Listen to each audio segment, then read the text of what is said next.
各位海南嘅鄉親朋友，大家好，我係楊永傑，我已經報咗名參加立法會九龍中嘅選舉。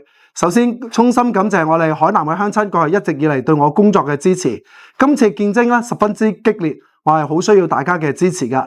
請各位海南嘅鄉親朋友記得12月7號全家動用完撐楊永傑，競逐連任。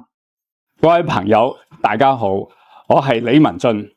過去咁多年，大家都有目共睹，見到阿楊永傑，佢係有擔當、熱心服務社區，亦都有能力去辦實事嘅一個年青人。我係李文俊，我係全力支持楊永傑。我喺度呼籲大家喺12月7號踴躍出嚟投票，支持香港，支持肯拼搏、有實績嘅楊永傑。肯拼搏，有實績。